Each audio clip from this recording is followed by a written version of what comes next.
నమస్తే, welcome to big TV. నేను మీ గౌతమి. తాడ్నాకలోని అంటే నిన్న రాత్రి జరిగిన ఒక దారుణమైన సంఘటన అనమాట. ఇదే బస్సు చూస్తున్నారు కదా, హరికృష్ణ ట్రావెల్స్. ఈ బస్సులోనే ఒక రేప్ అయితే జరగడం జరిగింది. అంటే 36 మంది ప్రయాణిస్తున్న బస్సులోని రేప్ చేయడం జరిగింది.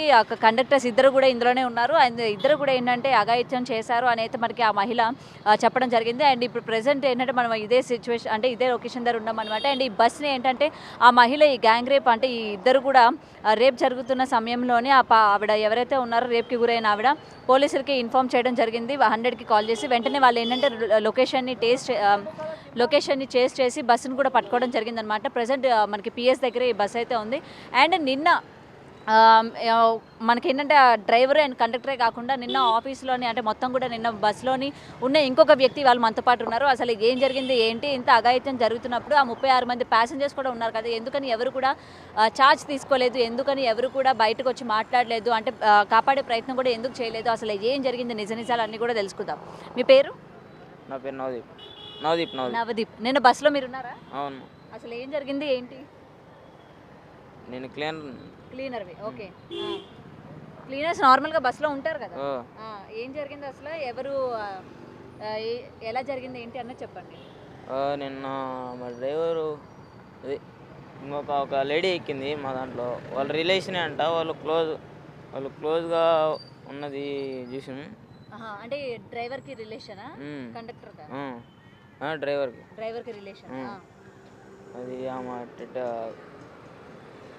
వాళ్ళే తెలీదు. ఆమె కేసు పెట్టిందంట. అఘాయిత్యం ఎప్పుడు జరిగింది? Night time driver bus drive చేయట్లే. డ్రైవర్ అంటే నిద్ర పడుకుంటానని లోపలికి వెళ్ళాడు. మరి ఆ టైంలో వేరే ఆల్టర్నేటివ్ డ్రైవర్ డ్రైవ్ చేస్తున్నాడు. వేరే మా కో డ్రైవర్ డ్రైవ్ చేస్తాను. నేను మా కో డ్రైవర్ క్యాబిన్లో ఉన్నాం. అంటే డ్రైవింగ్ చేస్తున్నాం హైదరాబాద్. ఓకే. సో అతను లోపలికి వెళ్ళడం జరిగింది. మరి అక్కడ ఇది జరుగుతున్నప్పుడు ఎటువంటి అరుపులు కానీ ఏమీ రాలేదా? ఏం రాలేదు. ఆవిడతో పాటు ఇంకెవరు ఎక్కారు? ఆవిడతో పాటు ఒక చిన్న పాప ఉన్నది. పాప ఉన్నింది. ఓకే. ఆ పాప కూడా అరుపులేమి వినిపించలేదు. నార్మల్గా మీరు ఒకవేళ పడుకోవాలి అనుకుంటే లోపల మీకు ప్లేసెస్ ఉంటాయా, లేకపోతే బయట పడుకుంటారా? అంటే మామూలుగా నైట్ 4 సీట్లు ఖాళీ ఉన్నాయి, కానీ లోపల నాకు కొద్దిగా టైట్గా ఉంది, లోపలికి వెళ్తానని మా ఫస్ట్ డ్రైవర్ ఏమో లోపలికి వెళ్ళాడు. ఓకే. మరి మీకు ఎప్పుడు తెలిసింది? మాకు ఆమె బయటకు వచ్చి సైడ్ ఆపండి బండి అది అని వచ్చింది. కొద్దిగా ట్రాఫిక్ ఉంది, కొద్దిగా ముందు ఆపుతామని ముందు ఆపాము. అప్పటికి 100కి కాల్ చేసినాము. ఇంకా సార్ వాళ్ళు వచ్చారు 100. ఇప్పుడు ఆమె బస్సు ఆపమని చెప్పినప్పుడు అసలు ఎందుకు ఆపమంటున్నారు ఏంటి అనే విషయాలు ఏం అడగలేదా మరి మీ కో డ్రైవర్? అడిగాడు. ఏం చెప్పింది ఆమె? ఆపండి అంటుంది అంతే. ఆపుతామమ్మా అని చెప్పి అంతే. ఆమె వచ్చి ఆయన మీ డ్రైవర్ రెడీ అది అని అడిగింది. ఓకే. అయితే వెంటనే పోలీసులు వచ్చారనమాట. మరి ఎవరైతే అతను ఉన్నాడో అతను ఇప్పుడు ఎక్కడ ఉన్నాడు? ఇద్దరు లోపల ఉన్నారు. ఇద్దరు దొరికేశారా? మా డ్రైవర్ ఏం తప్పలేదు. ఇంకా ఆయన ఫస్ట్ వెళ్ళిపోయిండు, ఆయన పట్టుకొని వచ్చారు మళ్ళీ. అంటే లోపల ఏం జరగలేదంటావా? ఏమో మనకైతే తెలియదు, నేనైతే చూడలే. ఓకే. నార్మల్గా అతను ఎప్పుడు ఎన్ని ఇయర్స్ నుంచి ఉన్నారు ఈ ట్రావెల్స్లో చూస్తూ ఉంటారు కదా, పొద్దున్న నుంచి మీరు కలిసి ట్రావెల్ చేస్తూ ఉంటారు కదా, ఎటువంటి వాళ్ళు? కొత్త డ్రైవర్ అయినా. కొత్త అయినా? ఓకే. కొత్త డ్రైవర్ అయినా. ఎన్ని నెలలు అయింది జాయిన్ అయ్యి? ఆయన నిన్నే ఫస్ట్ డ్యూటీ అయింది. ఇది ఇంకా ఫస్ట్ డ్యూటీ అయింది. సో ఈ లోపు ఇలా జరిగింది. ఓకే. మరి ఆయన రిలేటివ్స్కి ఎవరికైనా ఇన్ఫార్మ్ చేశారా? ఎవరికి తెలీదు. మీ దాంట్లోకి తీసుకునేటప్పుడు ఇన్ఫర్మేషన్స్ అవన్నీ తీసుకొని జాయిన్ చేసుకుంటారా? తీసుకోండి. ఇప్పుడు ఒక వ్యక్తి మీ దగ్గర జాయిన్ అయినప్పుడు ఆయన పూర్తి వివరాలు తెలుసుకుంటారు కదా? తెలుసుకోండి. మరి అలా తెలుసుకోలే ఆయన ఏంటి, ఎక్కడి నుంచి ఏంటి అన్న విషయం? ఆయన మా సైడ్ నుంచే. మీ సైడ్ అంటే ఎవరు? దొత్తులూరు. ఓకే. ఓకే. మరి ఆవిడ పరిస్థితి ఎలా ఉంది? మిమ్మల్ని బస్సు ఆపమన్నప్పుడు కానీ ఆవిడ బాగానే ఉండిందా? అంటే బాగానే ఉన్నది. బస్సు ఆపమన్నది అంతే. వచ్చి దేనికి ఇది అని అడిగితే బస్సు ఆపండి ఫస్ట్ మీరు అది అని ముందుకు ఆపుతాం మేడం అంటే మీరు ఫస్ట్ ఆపండి అంటే ట్రాఫిక్లో ఆపేదానికి కుదరదని మేము కొద్దిగా ముందుకు వెళ్ళి ఆపాము. మరి పోలీసులు వచ్చిన తర్వాత అయినా అసలు ఏం జరిగింది ఏంటని మీరు పోలీసులను అడగలేదా? అదే ఇటు జరిగిందని ఆమె అటు చెప్పేది వాళ్ళకి, నన్ను ఇటు చేసింది చేసిండ్రు అని చెప్పి. ఓకే, అప్పుడు ప్రయాణికులు ఎంతమంది ఉన్నారు బస్సులోని? ఇప్పుడు 40 మంది ఉన్నారు. 40 మంది వరకు ఉన్నారు. మ్మ్. ఓకే. సో ఇదండి చూస్తున్నారు కదా, ఈయన చెప్పిన మాటల్లో ఏంటంటే మొత్తం 40 మంది ఆల్రెడీ ప్యాసింజర్ అయితే ఉన్నారు, ప్యాసింజర్స్. అండ్ ఎవరైతే ఆడ అమ్మాయి ఎక్కిందో ఆవిడికి అండ్ కండక్టర్ అంటే డ్రైవర్ ఎవరైతే ఉన్నారో ఆల్రెడీ బయట రిలేటివ్స్ అని అయితే చెప్పడం జరిగింది. తెలిసిన వ్యక్తి పైకి ఎక్కడం జరిగింది అని అయితే చెప్తున్నారు మనకి క్లీనర్ మాటల్లోనే. ఆల్రెడీ ఇద్దరు డ్రైవర్స్ ఉంటారని మనకు తెలుసు. అంటే కో డ్రైవర్ కూడా ఇందులోనే ఉంటారు. సగం దూరం ఒకరు డ్రైవ్ చేస్తూ ఉంటారు కదా. సో ఆయనకి నిద్ర వచ్చిన క్రమంలోనే లోపలికి వెళ్ళి పడుకుంటానని అయితే చెప్పడం జరిగింది. మరి లోపలికి వెళ్ళిన తర్వాత ఏం జరిగింది ఏంటన్న విషయం అయితే ఈ అత్యాచారం జరిగింది అని ఏదైతే చెప్తున్నారో దానికి సంబంధించి ఎటువంటి కేకలు కానీ లేకపోతే ఎటువంటి మాటలు కానీ ఏవి కూడా వినబడలేదు అని అయితే మనకి క్లీనర్ మాటల్లో వింటున్నాము. అండ్ 40 మంది ప్యాసింజర్స్ ఉన్నప్పుడు ఎటువంటి చిన్న అరుపులు అరిచినా సరే ప్యాసింజర్స్ అందరూ కూడా వెంటనే అలర్ట్ అవుతారు, అసలు ఏం జరుగుతుంది ఏంటి అని చెప్పి. లేదా ఒక డ్రైవర్ లోపలికి వచ్చి ఒక ఆడావిడ మీద చేయేసి హత్యా ప్రయత్నం చేస్తున్నప్పుడు, అత్యాచారానికి పాల్పడుతున్నప్పుడు కూడా చుట్టుపక్కల అంటే పక్క సీట్లు కూడా ఏంటంటే ఎంత డిస్టెన్స్ కూడా ఉండదు బస్సులోని. సో చిన్నది అలికిడిగా అనిపించినా సరే వెంటనే లెగిసే ప్రయత్నం చేస్తారు. మరి ఎందుకని ఇవన్నీ జరగలేదు, ఆమె ఎందుకని చర్యలు తీసుకోలేదు, ఎందుకని పక్క వాళ్ళని లేపే ప్రయత్నం చేయలేదు అని ఇవాళ ఎన్నో క్వశ్చన్ మార్క్స్ అయితే రైజ్ అవుతున్నాయి. సో దీనికి సంబంధించి ఇద్దరు కండక్టర్స్ని కూడా అదుపులోకి తీసుకున్నట్టయితే క్లీనర్ వాటిల్లో వింటున్నాము. అండ్ పోలీసులు కూడా ఏంటంటే ఆ లేడీ ఎవరైతే ఉన్నారో ఆమెను కూడా హాస్పిటల్కి తరలించామని చెప్తున్నారు. మరి దీని వెనక ఏంటి నిజాలు ఏంటి, ఆమె ఎందుకని అంటే పక్క వాళ్ళకు కూడా చెప్పే ప్రయత్నం చేయలేదు, ఎందుకని అరవలేదు, ఎందుకని ఇంత అత్యాచారం చేస్తున్నప్పుడు అంటే ఆమె చెప్పుకునే వర్షన్ ఏంటంటే మర్డర్ అంటే భయం పెట్టాడు, లేకపోతే చంపేస్తామని భయపెట్టాడు అని అయితే ఆమె చెప్తూ ఉంది కదా. ఎంత చంపేస్తామని భయపెట్టినప్పటికీ కూడా పోలీస్ మొత్తం బస్సులో ఇంతమంది ప్యాసింజర్స్ ఉన్నప్పుడు ఆ యొక్క కండక్టర్ ఎందుకని చంపేస్తాడు, ఇంతమందిని కాదని చంపే ప్రయత్నం అయితే చెయ్యడు కదా అని అయితే వాళ్ళ చాలా క్వశ్చన్స్ రైజ్ అవుతున్నాయి అనమాట. అండ్ దీని వరకు చాలా మిస్టరీ అయితే ఉంది. నిజంగా అత్యాచారం జరిగిందా జరగలేదా, లేకపోతే వీళ్ళిద్దరూ ఆల్రెడీ రిలేటివ్స్ అని అయితే చెప్తున్నారు కదా, లేకపోతే పాత కక్షలు ఏమైనా ఉన్నాయా దీని వెనక. సో ఇది ఏమైనా అదునుగా తీసుకొని ఆ లేడీ ఇతని మీద ఇటువంటి దుష్ప్రచారం చేస్తుందా, లేకపోతే నిజంగానే అత్యాచారం జరిగిందా అనేది ఇవాళ చాలా క్వశ్చన్స్ ఉన్నాయి. అండ్ దీనికి సంబంధించి ఇన్వెస్టిగేషన్ కూడా స్టార్ట్ చేసామనే మనకి ఏంటంటే సిఐ గారి మాటల్లో విన్నాము. సో ఏది ఏమైనా సరే దీని వెనక నిజాలు ఏంటి, అసలు ఏం జరిగింది ఏంటి అని కూడా తెలియాలి. మనకి ఏంటంటే కండక్టర్ మాటల్లో కూడా ఏంటంటే అసలు ఇద్దరు కూడా పరస్పరం అంగీకారంతోనే జరిగింది అని అయితే మనకి డ్రైవర్ మాటల్లో వింటున్నాము. మరి అటు లేడీకి వచ్చేసరికి లేదు, అటువంటిది ఏమీ లేదు, అతను భయపెట్టి లైంగిక దాడి చేయడానికి ప్రయత్నించాడు అని అయితే ఆమె మాటల్లో వింటున్నాం. మరి ఈ ఇద్దరు వాదాల్లోని ఏది నిజం ఉంది ఏది అబద్ధం ఉంది అనేది అంటే పోలీసుల మాటల్లోని తెలియాల్సి ఉంది. సో ఆవిడ కూడా ఏంటంటే ఇప్పుడు మెడికల్ ట్రీట్మెంట్కి వెళ్ళారని చెప్తున్నారు. ఆవిడని కూడా ఇన్వెస్టిగేషన్ చేసిన తర్వాత అసలు నిజాలు ఏంటన్నవి అయితే బయటపడాల్సి ఉంది. సో చూస్తున్నారు కదా, ఇదే అనమాట ట్రావెల్స్ మొత్తం కూడా. అండ్ చూస్తున్నాం ఒకే రోజు పలు చోట్ల ఏంటంటే ఇటువంటి గ్యాంగ్ రేప్ జరగడం కూడా చూసాము. అండ్ పొద్దున్నే వనస్థలిపురంలో కూడా ఇటువంటి సేమ్ గ్యాంగ్ రేపే జరిగింది. లేడీ పైన ఆమె ఏంటంటే ఒక రూమ్కి అయితే వెళ్ళడం జరిగింది. అక్కడే ఇద్దరు మగవాళ్ళు కూడా ఆమెను అత్యాచారం చేశారని తెల్లవారుజామున వచ్చైతే చెప్పడం జరిగింది. అండ్ వెంటనే ఆ ఇన్సిడెంట్ జరగక వెంటనే మనకి వెలుగులోకి ఇది కూడా రావడం జరిగింది అనమాట. ఈ ట్రావెల్స్లోని ఆ లేడీ పైన ఏంటంటే ఒక కో ప్యాసింజర్ పైన అత్యాచారం చేశారు అని చెప్పి బయటికి రావడం జరిగింది. సో ఏంటంటే ఒకేసారి 2 చోట్ల ఇటువంటి అత్యాచారాలు జరుగుతున్నాయని అయితే మనకి తెలుస్తుంది. అసలు ఏం జరుగుతుంది మొత్తం కూడా, ఎందుకని ఎవరు అప్రమత్తం అవ్వడం లేదు.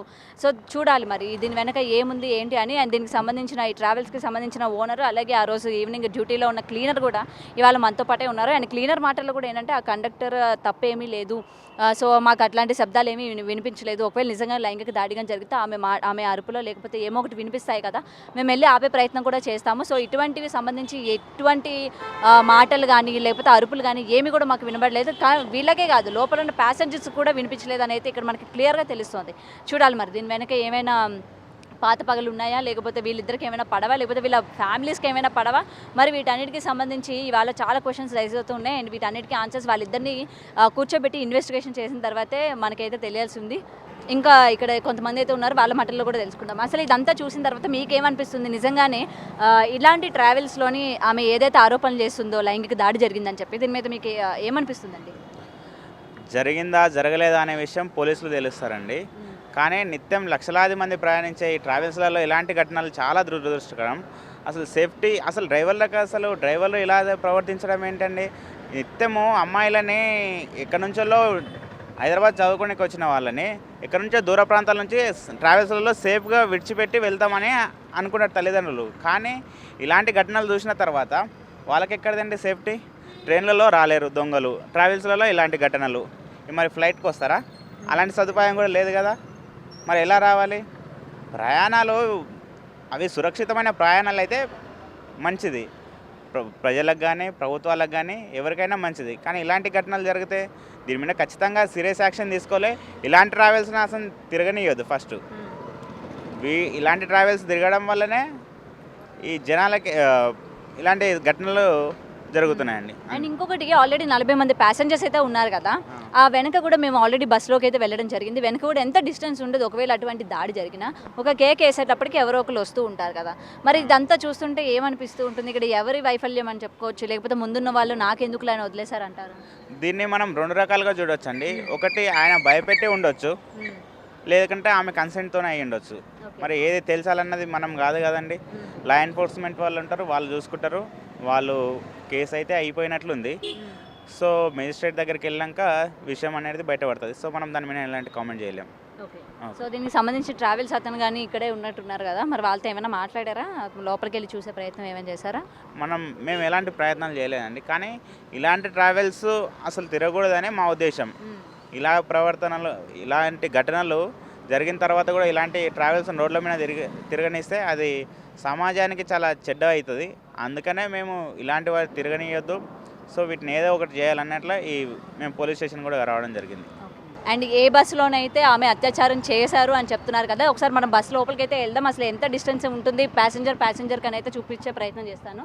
అండ్ లోపలికి వస్తున్నాం కదా, అండ్ ఇక్కడ కండక్టర్ అంటే డ్రైవర్స్ ఇక్కడ ఉంటారన్న విషయం తెలుసు. అండ్ లోపలికి వచ్చేసరికి చూడండి, మొత్తం కూడా ప్యాసింజర్స్కి ఈ విధంగా ఉంటుంది. అంటే ఇంతమంది ఉంటున్నారు కదా, పక్కనే మనకి ఈ అత్యాచారం జరిగింది అని ఆమె ఏదైతే చెప్పుకుంటూ వస్తుందో, అసలు మనం చూసుకుంటే ఎంత దూరం కూడా లేదు, అవునా? ఇగోండి, బతికి కూడా చాలా దగ్గర డిస్టెన్స్. ఇటువంటి ఏమి చిన్న అరుపులు వినిపించినా లేకపోతే డిస్టర్బెన్స్ అయినా బేసిక్గా బస్సుల్లో ఎక్కిన తర్వాత ఏంటంటే ఎవరికి సరిగ్గా నిద్రలు కూడా పట్టవు, ఆ కుదుపులకి కానీ లేకపోతే ఆ వెళ్ళే రూట్. దానివల్ల ఏంటంటే కొంతమంది భయంతో ఎగుతూ ఉంటారు, కొంతమంది ఇట్లాంటి డిస్టర్బెన్స్ వల్ల ఏంటంటే సరిగ్గా నిద్రపోరు కూడా. అండ్ మనకి ఏంటంటే క్లీనర్ చెప్పిన మాటల్లో వెనక 4 సీట్లు మాత్రం ఖాళీగా ఉన్నాయని చెప్పారు కదా. ఇగోండి, ఇవే ఆ 4. ఎక్కడ అత్యాచారం జరిగినా, ఒకవేళ ఏది జరిగినా ఇగోండి, కింద కొంతమంది ఉంటారు, ఇక్కడ ఉంటారు, అవునా? ఒకవేళ ఇక్కడ ఈ చుట్టుపక్కల ఖాళీగా ఉన్నప్పటికీ ముందునైతే ప్యాసింజర్స్ ఉంటారు కదండి. ఏది అరుపులు వినిపించినా లేకపోతే ఆమెతో పాటు ఒక చిన్న పాప కూడా ఆమెతో పాటు ట్రావెల్ చేస్తున్నట్టు మనకు తెలుస్తుంది. అండ్ ఆ పాప అయినా సరే అరవకుండా ఉంటుందా, చెప్పకుండా ఉంటుందా? ఒక తెలియని వ్యక్తి మమ్మీ పక్కన వచ్చారు, లేకపోతే మమ్మీని ఇట్లా చేస్తున్నాడు, మమ్మీ నా పక్కన ఉంటుంది, ఎవరో మనకు తెలియని వ్యక్తి వచ్చాడు, లేకపోతే ఇలాంటివి ఏదో చేస్తున్నాడు అని చెప్పి ఆమె ఒక కేక వేసినా ఇక్కడ వెంటనే వినిపించే ఛాన్సెస్ ఉన్నాయి, అవునా కదా? మరి ఇంతమంది ప్యాసింజర్స్ ఉన్న బస్సులోని, ఇంతమంది ఉన్న దాంట్లోని అత్యాచారం జరుగుతున్నప్పటికీ ఆమె ఏమంటారు, బెదిరించాడు, చంపేస్తాడు అని చెప్పి బెదిరించాడు అని అయితే ఆమె చెప్పుకొస్తూ ఉంది. అండ్ అది అయిన తర్వాత ఏంటంటే అందుకు ఆమె లొంగిపోవాల్సి వచ్చింది, అత్యాచారం చేశాడు. దాని తర్వాత నేనంటే పోలీసులకి ఇన్ఫామ్ చేశాను, 100కి డైల్ చేసిన వెంటనే పోలీసులు బస్ని చేసి దీన్ని పోలీస్ డిపార్ట్మెంట్ ముందునే ఉంచడం కూడా జరిగింది. అండ్ వాళ్ళిద్దరిని కూడా ఏమంటారు అరెస్ట్ చేయడం కూడా జరిగిందని అయితే చెప్పుకొస్తూ ఉన్నారు. అండ్ ఏంటంటే నేను ఊరికి అంటే మీరు అనుకోవచ్చు బస్సు ఎలా ఉంటుందో కూడా మాకు తెలియదు, దీన్ని కూడా చూపించాలా అనుకోవచ్చు. నేను ఏంటంటే అంటే ఆల్రెడీ 40 మెంబర్స్ ప్యాసింజర్స్ ఇందులో ఉన్నారు, ఈ బస్సులో కూడా ఎంత గ్యాప్ లేదు. ఇలాంటి దాంట్లోనే అత్యాచారం జరుగుతుంటే ప్యాసింజర్స్ ఎవరు కూడా అడగకుండా ఉంటారా అనేది వాళ్ళు ఇన్ని క్వశ్చన్ మార్క్స్ వస్తున్నాయి. సో చూస్తున్నారు కదా, లోపలంతా కూడా నేను మీకు చూపించాను ఏ విధంగా ఉంది ఏంటి, అసలు ఎంత డిస్టెన్స్ ఉంది, మొత్తం కూడా చూపించే ప్రయత్నం అయితే చేశాం కదా. మరి దీన్ని బట్టి మీరే అనుకోండి, అసలు నిజానికి అత్యాచారం జరిగిందా జరగలేదా. అయితే దీనికి సంబంధించి ఆల్రెడీ క్లీనర్ చెప్పడం జరిగింది. మనకి ఆ డ్రైవర్ అంటే ఆ కండక్టర్ ఎవరైతే ఉన్నారో అతనికి ఈమెకి రిలేషన్ ఉంది, అంటే వాళ్ళిద్దరు కూడా రిలేటివ్స్, మామూలుగా ఫ్యామిలీస్ పరంగా తెలిసిన వ్యక్తులు అనేది చెప్పడం జరిగింది. మరి వీళ్ళకి గతంలో ఏమైనా గొడవలు ఉన్నాయా, లేకపోతే ఇద్దరికి సంబంధించి ఏమైనా ఒప్పందాలు జరగలేదా, అసలు ఏం జరిగింది, ఎందుకని ఇలాంటి ఒక ఎలిగేషన్ అతని మీద చేయాల్సి వచ్చింది. సో వీటన్నిటి గురించి ఏంటంటే తెలియాల్సి ఉంది. సో చూడాలి మరి పోలీసుల ఇన్వెస్టిగేషన్లోని ఏం తెలుస్తుంది, ఏంటి, ఆమె కావాలని చేసిందా లేకపోతే నిజంగానే అత్యాచారం జరిగిందా, అతను బెదిరించాడా అన్న విషయం కూడా ఇంకా తెలియాల్సి ఉంది దర్యాప్తుల్లోని. ప్రజెంట్ ఆమె ఏమంటారు ట్రీట్మెంట్ తీసుకుంటూ ఉన్నారు. అండ్ ఆ ట్రీట్మెంట్లో కూడా ఆమె మీద లైంగిక దాడి జరిగిందా లేదా, ఆమె మళ్ళీ పోలీస్ స్టేషన్కి వచ్చిన తర్వాత కూడా ఆమెని ఇన్వెస్టిగేషన్ చేసే ఛాన్సెస్ ఉన్నాయి. సో చూడాలి మరి దీన్ని బట్టి మీకేమనిపించింది, నిజంగా లైంగిక దాడి జరిగిందా, అసలు జరిగిందంటే నమ్మే విధంగా ఉందా, ఇంతమంది ప్యాసింజర్స్ ఉన్నప్పుడు ఏ ఒక్కరు కూడా రియాక్ట్ అవ్వలేదా, ఒక కండక్టర్ ఇంత లోపలికి వచ్చేటప్పుడు కో కండక్టర్ అలాగే క్లీనర్ కూడా ఇక్కడే ఉంటూ ఉన్నారు. అండ్ మనకి ఏంటంటే ఈ డోర్ క్లోజ్ అయిపోతూ ఉంటుంది. మేబీ వాళ్ళైతే లోపలికి వచ్చి ఉంటారు. అండ్ ఆ కండక్టర్ లోపలికి పోయేటప్పుడు ఒక అన్నోన్ పర్సన్ ఇక్కడికి వచ్చారు, వీళ్ళిద్దరికి ఏంటి అని చెప్పి నార్మల్గా అయినా ఒక పర్సన్ అయినా చూసి ఉంటారు. అది చూస్తే ఆపే ప్రయత్నం చేయలేదా? సో ఇలాంటివన్నీ కూడా రైజ్ అవుతూ ఉన్నాయి. చూడాలి మరి ఇన్వెస్టిగేషన్లో ఏం తేలుతుంది, ఏంటి ఆమె కావాలని చేసిందా ఏంటన్న కూడా తెలియాల్సి ఉంది. కెమెరామెన్ హరీష్తో Gautami reporting, Hyderabad. For more videos like this, subscribe Big TV channel.